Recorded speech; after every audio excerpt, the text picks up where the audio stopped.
Hey everybody, welcome back to another episode of Vision One Media Artist Shoutout. My name is Ella Beth. I am your host.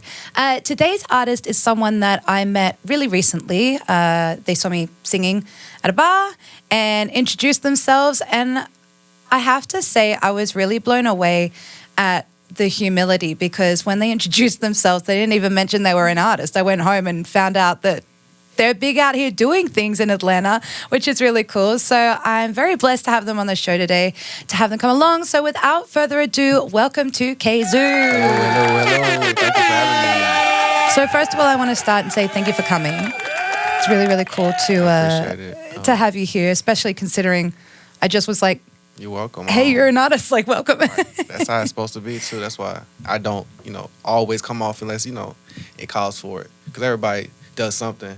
But right. It's better when you meet people genuinely. And I'm a fan of music, so Right. I think that's really special as well, because that comes off like that, to be a fan of other people who are in the scene doing what they're doing. So yeah, I appreciate that. Thank you as well. That was cool. You see, you got us here, right? Right. And it was so organic. I didn't know you did all this, so yeah. So, yeah, it's a good little what do they call it? Kismet, little thing. So I have a question. What is the inspiration behind your artist name?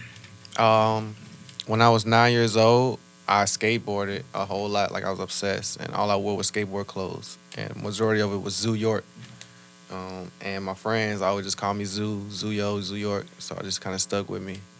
Okay. And the 2K came from my rap group back in 2008, 2007. My boys, Stack Money Boys and YMC. We just changed our name periodically throughout since then, and it just all ended to 2K, Cool Click, the coolest click. Just like that. Okay, So cool. Nice. So you are 2Kzoo. You have been performing and making music as 2Kzoo for a while now.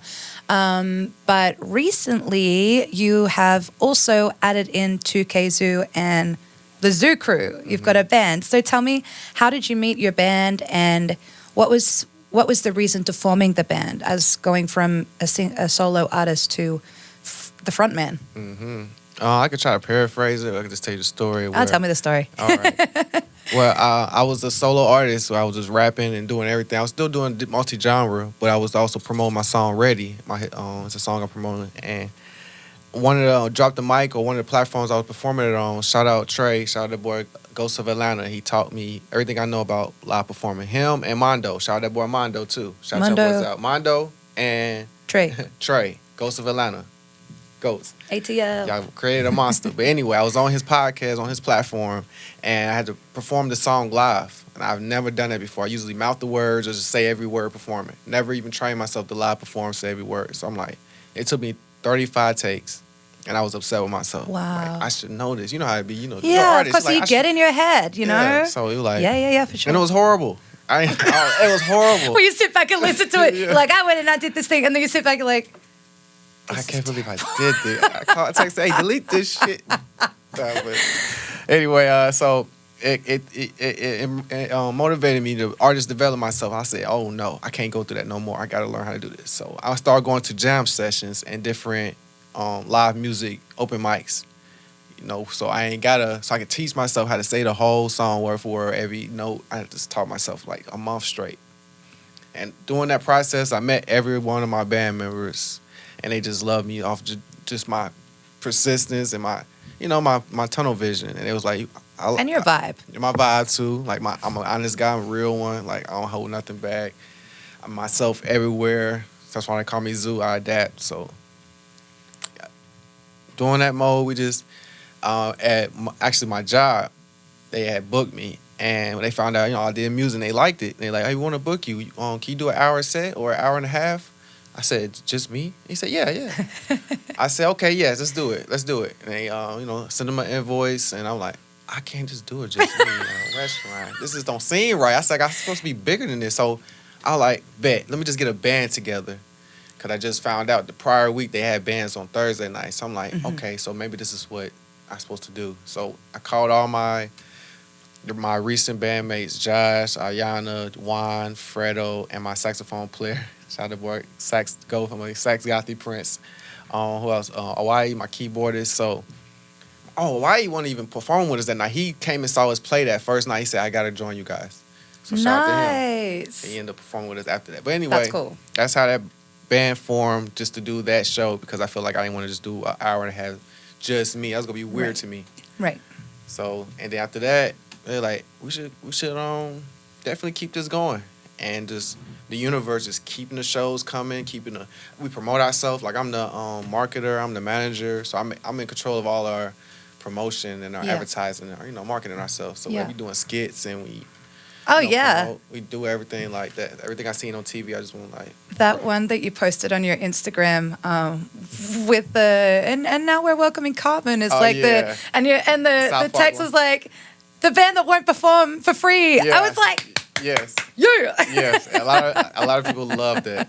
So we definitely starting a revolution. We standing for something different. We're doing things different, or at least the old ways before social media and before all the hype and numbers. Right. We're taking it back to that, to where we don't need 100,000 followers to tell us that we're actually good at what we do. Right. And so far, we're proving you our have point. 100 people who really believe in you. You only need 100 people who support you regularly, both financially and support. Yes. I totally agree with that. I was listening to a Nicki Minaj interview recently, and she was saying the difference between music when we were growing up, collectively, her as well, was that people wanted to hear music that was great, that was written by the artist, that was that meant something. And she said now people want to hear what's popular and or what's funny or what's trendy, and I think, not to go too far down a rabbit hole, I really think TikTok has been a huge driver in that for us, like clickbaity tunes as opposed to real stuff. But I think it was Vines back then. It was something before that. Yeah. But Vines and that, I think that shortened attention spans of the real talent. I mean, it could have been way before that, but I can go down that rabbit hole. Yeah, we'd be here for a minute. We actually seen it happen. The transition from what the music used to be to now it is. It's like, okay, we still gotta adapt, and it sucks, but we still do. Yeah, that's right. We're just a lot. Back then, it was more talent. Like, you had to be really talented to get on any platform. You couldn't just he ain't talented, but he got 100,000 views on YouTube. It wasn't like that back then. Right. You really had to bring something to the table. No, it's true. And as the industry evolves, you're right. Like, entertainers, we have to too. I think it's a little harder for us because as millennials, especially like being a tail end millennial, we kind of we get the technology because it started coming through, but we just weren't. We're not the first to get it. Like, we gotta wait. We're a week or two behind. Like, damn, what's this? I always feel like I'm just a couple of notes behind on whatever I say. I know, right? Yeah, so. Talking about creation, talking about evolving and sound evolving and stuff, you credit yourself as the creator of the Afro emo genre. So first of all, I can only assume you really enjoy Afro music and you really enjoy emo music, and so you found a way to put that together. Tell me about sort of the timeline of you listening to that and how you created it. So I've been making emo music down there since 2015, like before I even know what to call it. And then I heard Juice WRLD, and I was like, oh, he makes music like me. So I just, they call it emo, and then I started going around that SoundCloud era of Triple X and Trippie Redd and all that. I'm like, damn, we saying the same thing. So I like that. So I just found a name for it, kept it going until recently, last year, September 9th. Actually, before that, two of my managers are from Curacao, and my other one's from Sierra Leone, Africa. They're both from Africa, I believe. And they've been putting the Afro beats in my head over time, but I'm like, I'm too small-minded at the time. I'm like, nah, I ain't trying that. I'm rap. Right. It's rap. So one day I'm like, I went to go visit my kids. I got 4 kids. They live in Ohio. I had to move down here to chase my dream. That's why I go so hard like this. So anyway, we're in the room, and I'm with my producer, my best friend, 20 years, Twan Major. Shout out to my boy, Twan Major. I'm with my boy, OV. And we just vibing. I'm like, I want to do something different now. Let's do an Afro beat. So he made the beat in front of me. I didn't like the first one. He made another one. And my boy was like, hey, go back to the first one. So we ended up making Love Language the next day. I had my kids in the room. We recorded it on Fruity Loops. Because I really didn't take the song seriously. I was in Ohio visiting my kids. I just wanted to stay productive. Yeah. So we end up making a hit on accident.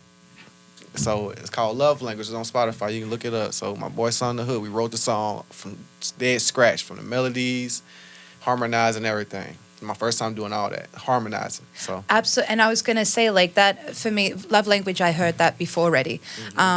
And love language really got me because of being a singer, like the musical voicings that you used in there, like that's what I was like, oh, I see what you mean when you say emo Afro, because the beat is Afro. Like, I want to move my feet.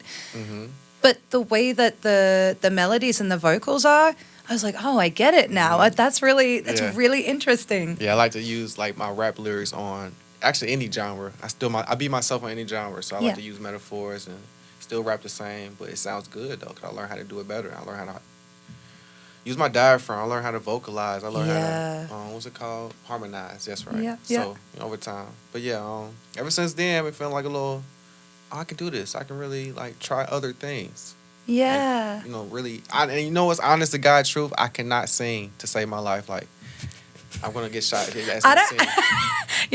Listen, as a singer, I've heard you sing. I've seen you perform on your Instagram. Like you're not bad by any means. Okay. And the fact that you have the music already, like, really, all power to you for teaching yourself and actually like putting the work in to learn how to vocalize, because I know a lot of rappers are like, rap is what I do. And it's just what I do, you know. The same as a lot of singers are like, I'm just a singer. I could never rap. But like when you can really grow your instrument and your skills, I think that's so badass. So yeah, it's very. I'm obsessed with it now. I'm obsessed with evolving. Like, I can't wait to learn something new.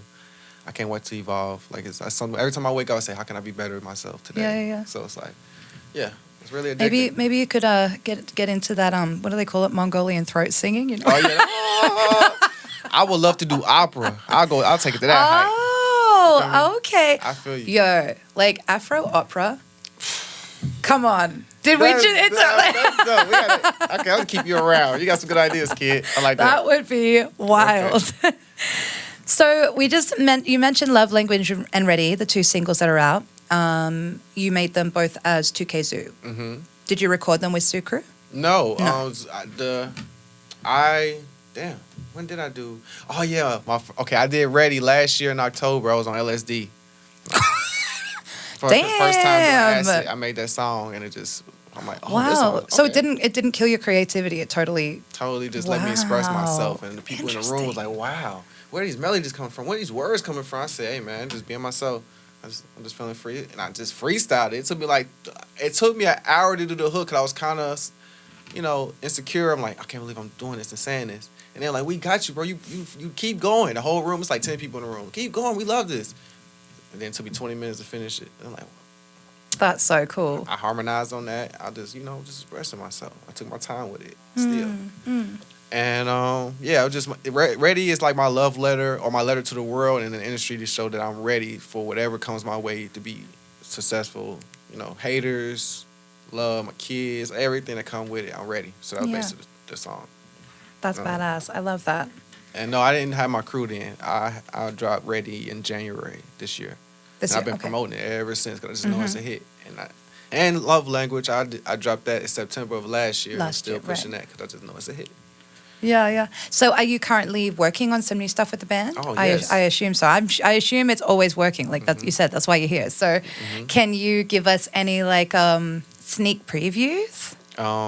Of with my band recorded? No, but all we doing is how can I say? We record our rehearsals, but no, we don't have any sneak previews or snippets of our new content. We're still making sure it's perfect before we record it. Nice. Actually, we're ready to record it now. We're ready to record it. It's just we don't have any snippets or anything. It's kind of a time thing. Okay. It's gonna be perfect time when we drop, because we ain't waiting.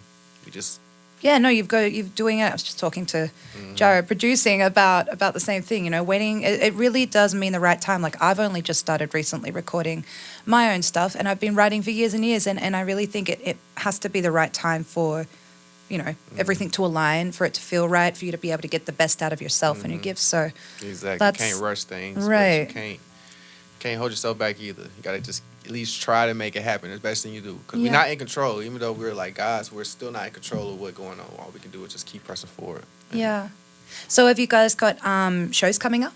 Yes, we have a show in about 10 days at Upscale Events on August 19th at the Cookout. We have a show. We're going to be performing there. I believe it's in Forest Park. You can look it up. It's Upscale. I don't know when it's going to come out, but yeah. It may be a little bit after this, but that's okay. That's okay. For the rest of 2023, have you got... Oh, yeah, we got more. Plans? Like this week alone, ever since we did Buckhead Theater, I think last week or 2 weeks ago, we've been getting a lot of booking. Nice. Like that show really like turned us up as far as taking us seriously. Because Nice. that was a tough crowd. It's like, Okay. so when I met you, I told you we was performing. We was on this show called The Shit Show. It's like nighttime at the Apollo, but Atlanta style. Okay. I just recently heard about the shows at Apollo and how people just like... Boo you off the stage. Yeah, I didn't know people did that. I was like, wait, what? Okay. Yeah, that. So they asked me prior when they were just starting or like when they had a buzz going on. And at the time, even like when the restaurant asked me, I was like, I'm not ready for that. Like, that's boring. I don't want to be on stage rapping in front of a big theater. Like, that's just dumb. And people actually go in there and do that. I mean, they do other things, but people really go up there and do it. I said, no. Unless you can sing. Right. This is my personal opinion. Like, rapping, no. Unless you, no. At a talent show, no. But anyway, that's just my personal opinion. So anyway, I was like, nah, I ain't gonna go. They gonna boo me. And then months later, I got my band going. They called me again. Hey, you wanna? I said, I'm ready now. I forgot a lot about this. This is what I was waiting on. Nice. Like, this is why I said no the first time because I wasn't ready. Now I'm ready. Man, we went on there and killed it. I'm talking about no booing, encore. First, we made history. My sax player, the first on the show, first ever sax player on the show. First, we're not the first band, but we're the first to do what we did. That's really badass. That's really badass. Congratulations. Yeah. And I'm glad that you're getting, like, that really gave you some traction and you're getting bookings and people. I mean, first of all, congratulations for not getting booed off the stage. Yeah, but secondly, that's the real win. That's the win-win because that's a tough crowd. That's why I say we made history because we're the only performance that didn't get booed. That's really, really badass. So, that's down in Buckhead, you said. Yes. You mentioned earlier in the interview that you where you met your band was at a bunch of different open mics. I'm interested. What is your experience and your view of the community of open mic nights in Atlanta? It depends. Some of them you have to pay to perform, and I hate that. Me too. I really don't. At my level right now, but I feel like I've grown from open mics. But there's a lot of opportunities that come from them. You never know who you're going to meet. You never know who you can connect with open mics. It's an easier way for platform, for artists who take their art seriously, because anybody can go to open mic and say, I do this. Like, you can be any willy-nilly off the street. I make beats in my bedroom. Yeah. So I really don't respect open mics, but they do have their benefits if you use them right. Okay. So, interesting. I like them. Yeah. And so as an artist, particularly as an indie artist currently, and as a creator of a genre, what is your personal measure of success? And it's probably a sliding scale and it'll change, it'll evolve, but what is your current measure of success? I guess ownership, creating revenue off something you created when you don't even have to do it anymore or do it as much. Like ownership, like owning rights to it. Like when it gets played. Not just music, it could be just trademarking, just revenue, passive income. That's success to me. Okay. Yeah. Okay. That's like the best answer. That is the dream, isn't it? Like passive income, being able to have the freedom over your time to then keep creating. I mean, it's just a cycle, when you're not worried about how you're going to afford to just live, then you have more time to be able to put into creation, which then hopefully feeds the revenue, which then feeds the creation. Yeah, no, I feel you. Thank you for asking that. That was actually my first time ever saying that. Like, I actually understand what success is. Cool. So, yeah. Good. I'm glad. No, absolutely. And hey, like I said, it could change. It could change later, get older. But cool. So we've done like the interesting, or not the interesting, but like the artist part of the show. Do you have any questions for me? Yes. What made you come to America and start, performing? What gave you that drive, that encouragement? So I've been performing professionally for a little bit over a decade now, but I was living overseas. I was living in Southeast Asia. So I'm from Australia, but by way of Southeast Asia. And I was performing over there. I lived in a number of different cities and did like residencies singing in hotels and stuff. It was really cool. But I met my hubby over there, and he's from Gwinnett. So Sweet. now I'm a Gwinnett girl, ATL ho. Yeah, that's how it happens. And yeah, no, I kind of feel lucky that I came to America when I did. I got here at the end of 2021, and obviously that was the very end of the pandemic. Yeah. So even though I was like, oh man, I'm going to like what is essentially the biggest industry of entertainment, you know, America really is that. I thought, thinking to myself, like, I'm so far behind everyone else. I'm gonna have to like claw my way to just like be able to get noticed a little bit because the country had just come out of the pandemic. Everyone was sort of at that place. Venues were just rebooking live music regularly, and bands were sort of reforming, and people were connecting, and so I kind of feel like I came in at a time that I was a bit of on an even playing field, if I you look could at say it the like same that. way. And I'm really honored by that, really truly. So Okay, twin, because that's the same way I felt, the same thing. That's the same way I came back. I moved from Ohio. I came like at the beginning or in the middle of the pandemic, probably in the beginning. And this is like, I came here like, I ain't got nothing else to do. Like, I can't be no regular Joe here. I can't just get a job and just try to, I have to be a superstar. I got to do something while I'm down here. Right. And then the pandemic happened. It kind of like reset everything. yeah, So yeah, I can- reset. So I feel you on that. It kind of like even the playing field, so we can just start from scratch with everybody else and Right. try new things. as far Right, as and the internet. I think a lot of people's, perhaps there could have been there, or perhaps there are more egos, but I feel like a lot of people's egos were a little bit like dampened too, because got everyone's humbling. just kind of like sort of feeling it out again. I was like, I'm happy here. This is great. Very lucky. yeah. Okay. How long you been married? Since April last year. Congratulations. Yeah, thank you, Yes, that's thank you. awesome. Yeah, I might have to do the same thing. Go to another country, find my love. Yes. Yeah. Listen, I never thought that would happen. I certainly never thought I'd end up in America married to an American. Like this is all That's the news most to me. American So, thing. right? That really is it. Like, what is Sure. that? You're That really definitely is the American. one. Yes. That's so funny. So we are going to move on to quick fire questions. Just Love answer how you will, how you like them. So some of them are music based, some of them are just for fun. Okay, what is your go-to Taco Bell order? Oh, cheesy gordita combo. Yes, Okay. The box. The box. All right, yeah. Okay, so what song do you wish that you wrote? Oh. I wish that I wrote Little Yachty's Drive Me Crazy. That's the best. Yeah. That's the best. That's the best. That might be one of my favorite answers to that question so far in Yes. these interviews. That's awesome. Okay. So what is your favorite sound? My favorite sound would have to be, whether it be music or just a sound. Just a sound. Okay. Anything.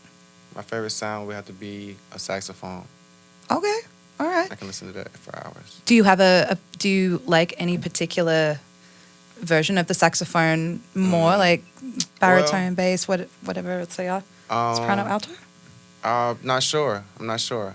I'm not saying they all sound the same to me, but a saxophone on some jazz or just some cool mellow sounds, yeah. Nice.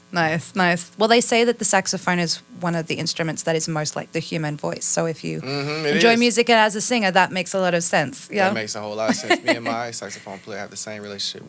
That right there, what you just said, is our relationship. Yeah. He's my backup singer. Nice. What song would you enter the UFC to if you were gonna go and compete in like boxing or whatever? Ooh. I did song Therapy. I didn't drop yet.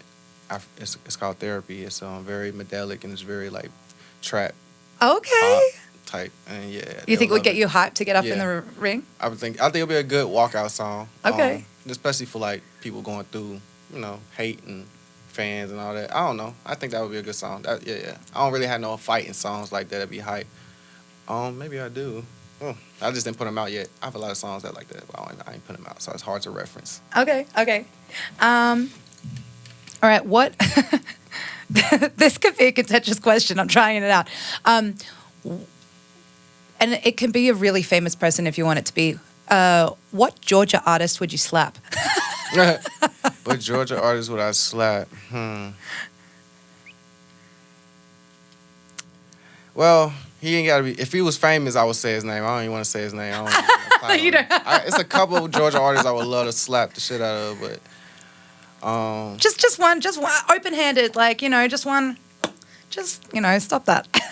Because mine's Kanye, but or the artist formerly known. I don't even know what he goes by these days, but yeah, that dude. Yeah, boy, yeah. I don't know. I really, honestly don't know. I can't say it out loud. That's all right. That's okay. The people I do want to slap, I don't want to say their name. Okay, no worries, no worries. If aliens came to Earth today and asked you what album was the best representation of the Earth, what album would you recommend them? That's a good question. I would say Hiroshima. Hiroshima, what album was that? Was it Black and White? It's a Japanese band. Okay. They dropped the album in 1999. The band name is Hiroshima. I believe the album name is Black and White. Okay.